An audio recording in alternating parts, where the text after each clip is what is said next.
Mrs. Belloc Lowndes' classic in Chills, The Lodger.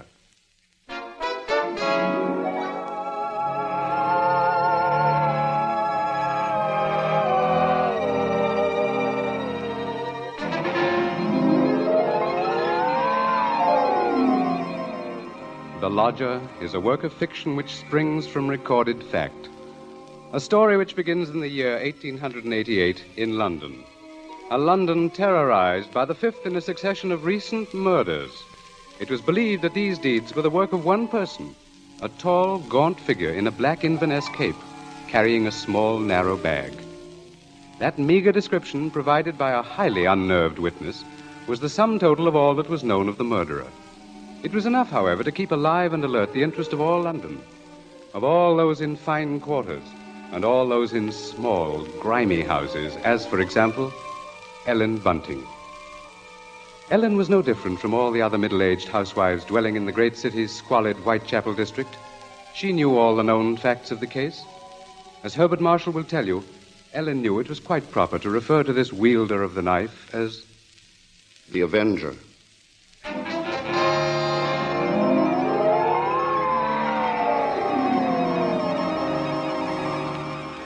Of course, Ellen Bunting was far more concerned with her personal problems than with thoughts of the Avenger.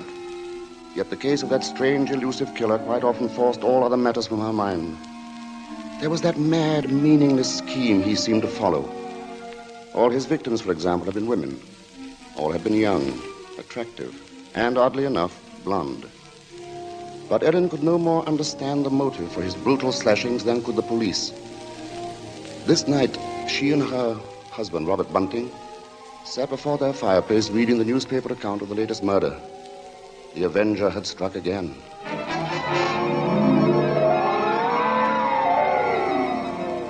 As Ellen expressed it, he might be anybody. He might be the fellow you pass on the street. Standing next to you. It's a terrible thought. Yes. If only the police had something to go on. But it looks like that Avenger's just too quick for him. Look, it says here that this girl he got last night was like all the others. Pretty, blonde, and, described by her friends as a very light-hearted girl. What a pity.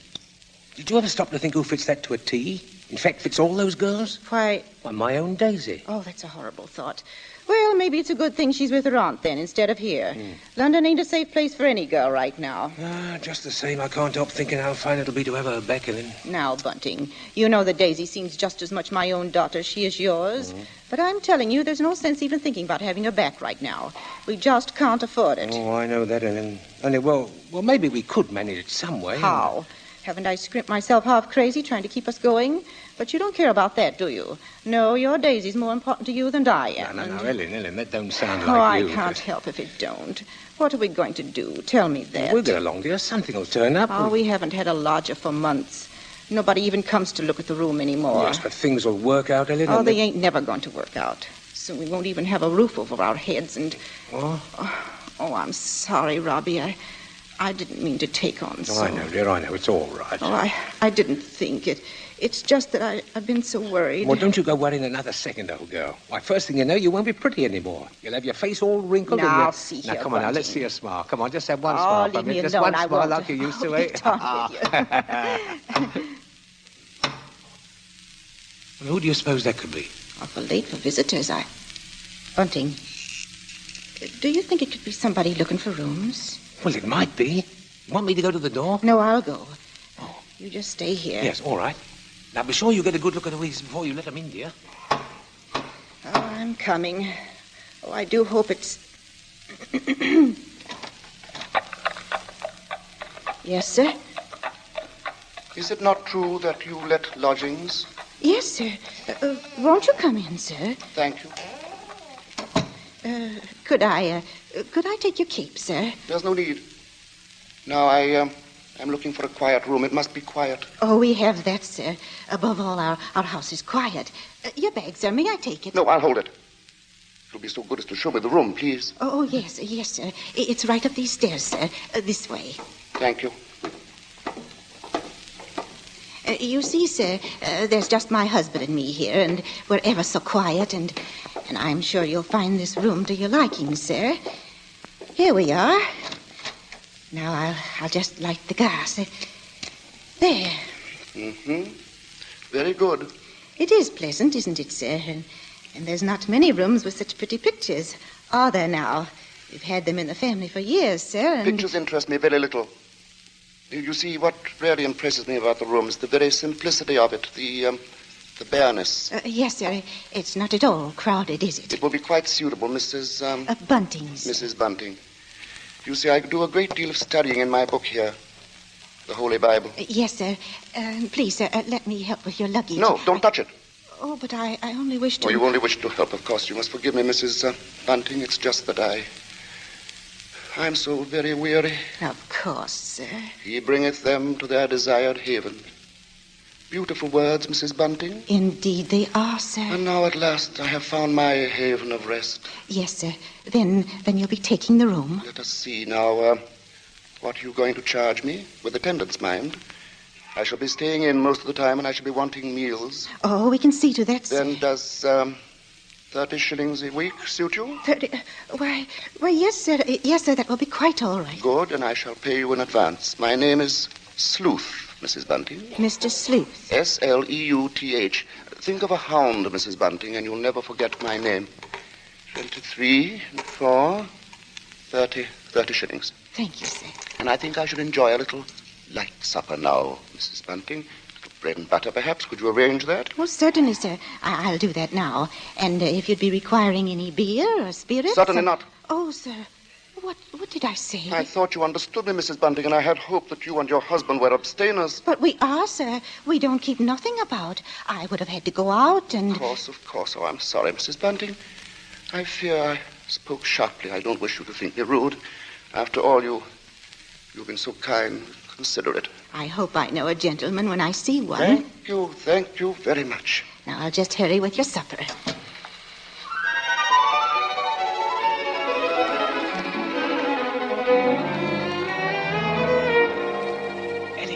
Ellen, did he take the room? No, don't bother me now. I have to get him some supper. What did you mean? Come to the kitchen where he won't hear us. He took it, Ellen? Yes, He took the room? Yes, we're all right now. Look, 30 shillings. A week in advance. Oh, it's wonderful. Wonderful. And Ellen, do you see what this means? Yes, you can have Daisy now. Yes. Here, Bunting, warm that teapot and put some tea leaves in it. Righto. Yeah, do you know something, old girl? We're not going to worry too much about Daisy being in danger of that Avenger fella. Whatever do you mean, Robbie? Well, she's not a girl who takes a drink, you know. What's that to do with it, please? Oh, something I read in the paper while he was upstairs with the gentleman. They just found out that every one of the Avenger's victims had been drinking. They figure he must be some kind of a rabid abstainer. What a peculiar chap. Now hurry, Bunting, please. Yeah. Two thoughts only governed Ellen's mind. The lodger's light supper and her own good fortune at having such a lodger. Mr. Sleuth was an eccentric sort, but then he was such a gentleman, so quiet, so very religiously inclined. She started up a staircase to Mr. Sleuth's room, her husband at her side. It won't do no harm to be safe, though, once Daisy's back in London, eh? We'll see she stays close in the house, Well, I'll be downstairs. Hurry up with his supper, old girl. She has cast down many wounded from her. Yea, many strong men have been slain by her. Come in, and to know the wickedness of folly. Why, Mr. Yes? What is it? Those pictures. Those pretty girls. You've turned all their faces to the wall.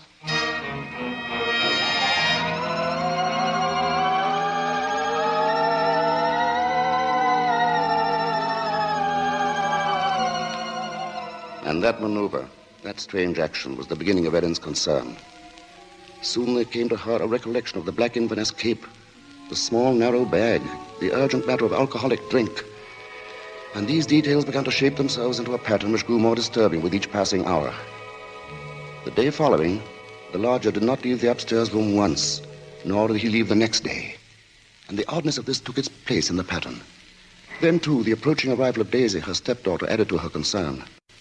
On the second night, her sleep was restless with vague, horrifying images.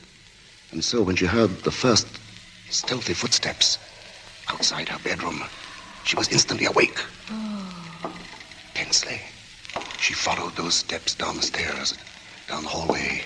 She heard the front door open and then click shut. Utter stillness fell upon the house. And outside, the streets were so silent she could hear distinctly the clock from a church tower a mile away told the hour. In her troubled frenzy, she pictured a lone figure plodding through the deep fog, moving quietly, stealthily, stalking, searching, finding.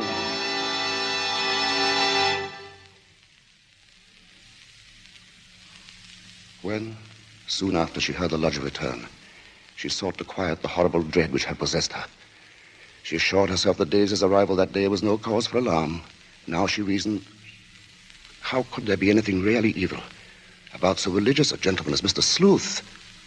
But for her there was no more sleep, merely a tormented state of half-consciousness, a state which suddenly dropped from her shortly after daybreak.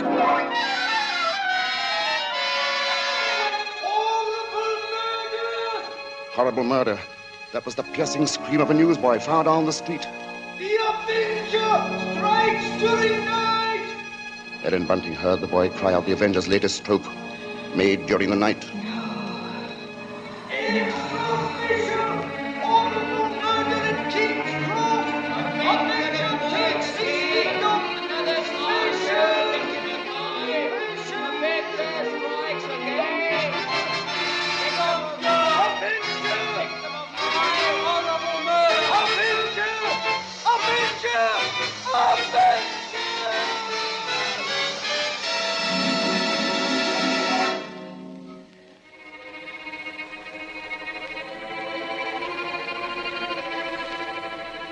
Ellen's first glimpse that morning of the grave-faced lodger brought the sleepless night's warm terror full to the surface. But on the next instant, she saw the pitiable, helpless weariness in his eyes, and curiously the terror began to pass. She found that she was hoping desperately that her fears were unfounded. Earlier, she had determined to tell Bunting of the awful convictions in her mind. Now, however, she felt she must be certain before she spoke to a soul. She knew there was one thing she must examine. That was the lodger's single piece of luggage. She'd thought of it often. What could it hold? Not much in the way of clothing, surely. It was too small, too narrow. It was more like a case. A case for a knife. It was along toward noon that Ellen found her opportunity to search the lodger's room. Soon after Bunting left to meet Daisy, Mr. Sleuth himself walked from the house. Ellen watched the tall, thin figure in the black Inverness cape disappear down the street, and then she rushed upstairs, into the room. Quickly, she moved to the closet. It was no different from what it had always been, utterly empty.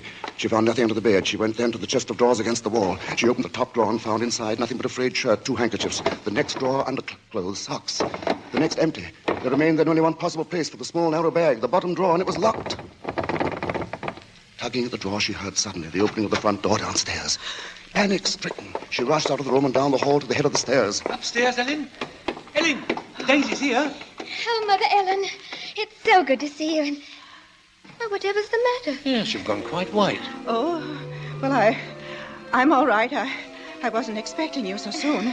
Oh, you don't know how fine it is to be back, Mother Ellen. Oh, the country's all right in its way, but there's nothing like London now, is there? No, there isn't. But as long as that Avenger's about, I can see we're going to have to do something about these blonde locks, eh, Ellen? Oh, don't worry about that. I'll dye 'em maybe, or just pin 'em under my hat. Daisy, I might as well get you settled. Oh, now, Father, isn't that just like her? She's straight to the point, and no fuss. Well, I'll bet a sixpence you'll have a dust cloth in your hair before you've got your coat off. Mr. Sleuth. Mrs. Bunting, I see my door is open. Oh, we were just leaving, so we... Does this mean that all of you have been in my room? Oh, not at all, sir. What must I do? Keep it locked? But you see, sir, I was just tidying up a bit, and Mr. Bunting, he brought his daughter up, sir. She just arrived. This is Daisy, sir. Pleased to meet you, sir. She's been away for quite a long while, you see, Mr. Sleuth, and that's why we're a bit excited, you might Yes, think. you must have been surprised when you came in, hearing us laughing and carrying on that way. Yes, I must say I was. However, Miss Daisy, there are all types of joy, are there not?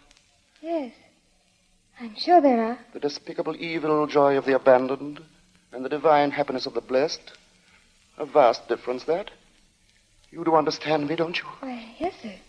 Yes, Mr. Sleuth. I devoutly hope so, Miss Daisy. Nowadays, there are so very few young women like yourself who do. In fact, I all but despaired ever of finding one. If you'll excuse us now, sir, we'll We'll be getting Daisy's things put Of away. course, Mrs. Bunting, and I must be getting to my room. Believe me, Miss Daisy, it's been a revelation to meet you. Oh, thank you, sir. I'm sure we shall have much to discuss.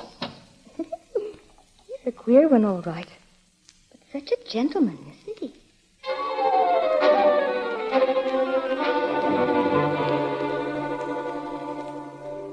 At that moment, Ellen had been determined to pour out her terrible knowledge, and then the moment passed by. She told herself that perhaps the past few days had been nothing more than a grim illusion, a tormenting play of imagination. She would wait then until she had attended the coroner's inquest into the last Avenger murder. There, perhaps, she could hear evidence to disprove all her fears, to assure her there was no earthly harm in Daisy being so near the lodger. This was her gravest concern now, for on the next day, Mr. Sleuth made it a point to see the girl more than once. And fearfully, Ellen saw that Daisy welcomed his visits. As Ellen was preparing to slip out to the inquest, she heard once more the voices of her stepdaughter and the lodger coming to her through the kitchen door. She hesitated before entering, tense, strangely apprehensive. I do believe, Mrs. Sleuth, I've never known a gentleman with such funny ideas.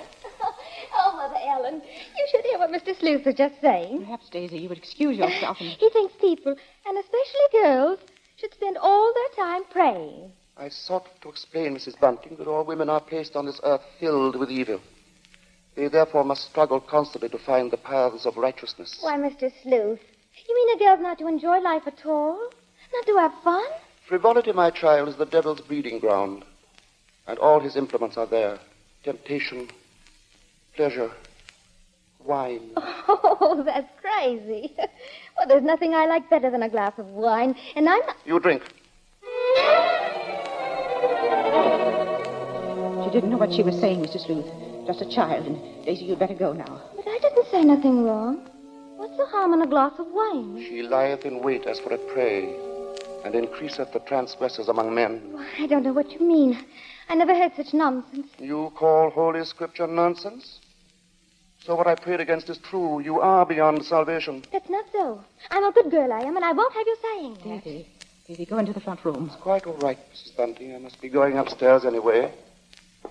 I'm used to being misunderstood, you know. People never realize that my efforts are simply for the greater good of humanity. Of course, sir. And that the power on high will direct my hand toward the expulsion of all evil. Daisy, listen to me. Yes? I've got to tell you about... About what, Mother Ellen? Nothing. I've got to go out for a while now. I'll be back.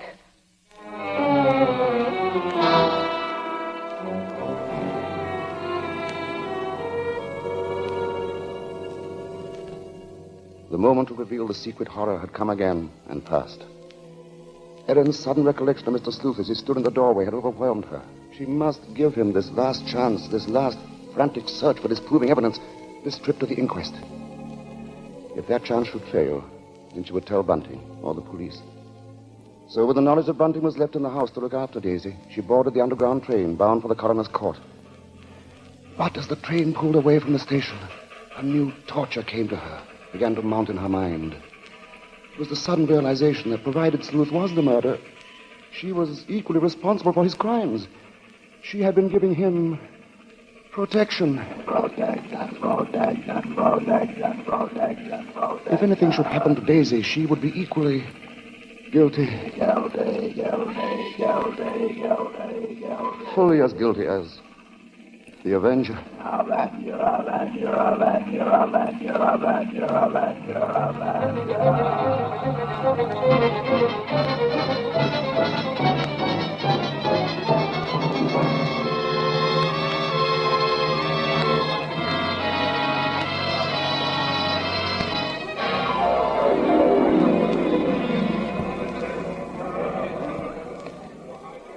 Ellen, seated at the rear of the small but crowded inquest room, listened to each of the witnesses as they were called. And from one of them she found the first hope she had known for many days. This witness lived next to the alley in which the Avenger had committed his crime that night. She had seen him from her window, and the man she described in no way resembled Ellen's lodger. But in another moment, Ellen's hope was swept away. It was pointed out that the fog had been so heavy that night that the witness could not possibly have seen the murderer from her window. She left the stand, replaced by a Mr. Cannot. This elderly gentleman was certain that he had not only seen, but talked with the Avenger.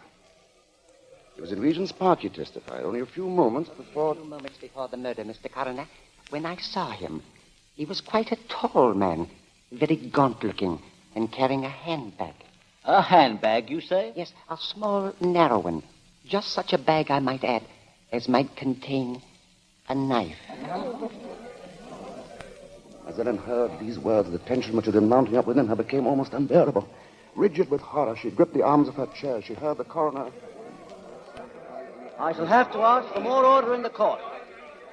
And now, Mr. Cannot, I understand you heard this man speak. Oh, yes, he had a rather high, hesitating voice. An educated man, I would judge, but quite mad. What do you mean by that? Well, as he emerged from the fog, he was talking aloud to himself. Believe me, sir, he was reciting scriptures from the Bible.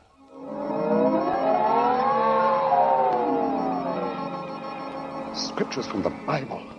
Horrified, Ellen rose from her seat, only half hearing the confusion about her. Are you asking us to believe? I would say, Mr. Cannot, that the man we're looking for would be least of all a religious man. And that's where you're in error, Mr. Coroner. The religious note is the very key to the case. Very interesting. That'll be all, Mr. Cannot. Just a moment, sir. Don't you understand? The man you're after must be a religious maniac.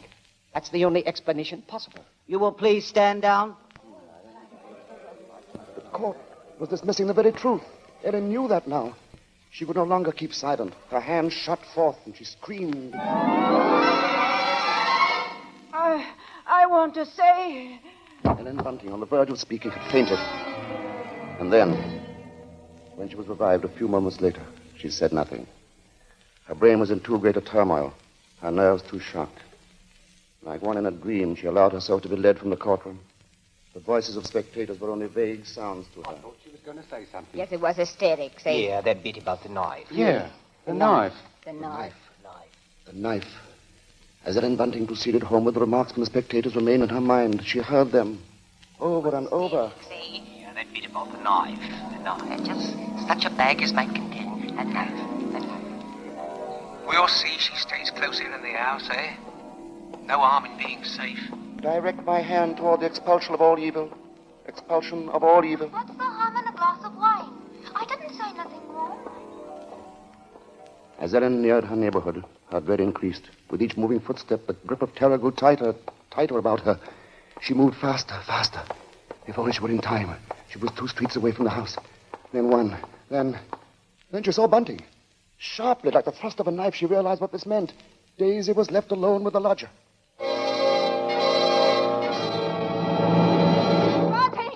Bunting! Yes, Ellen, what is it? Oh, Bunting, tell me, Bunting. Where's Daisy? Where is she? I say, where? Why, at home. Oh, listen to me. Try to understand. Sleuth is the Avenger. What are you saying? Oh, lodger. He's the Avenger, Bunting. Oh, but there's no time for that. Daisy's in danger. Hurry! Hurry! Yes. Daisy! Daisy!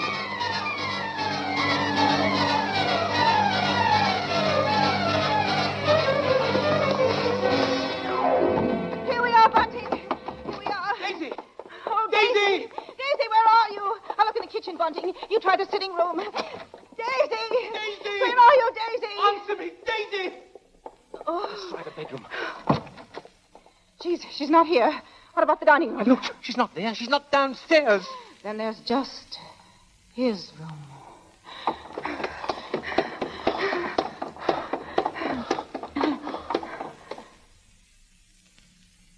Go on. Open the door.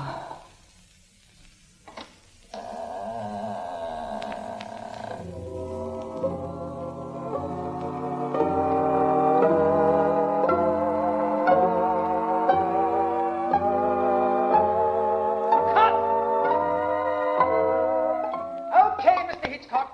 Track cut and clear. Did you say cut? What's the idea, Hitch? I have a few more lines to do.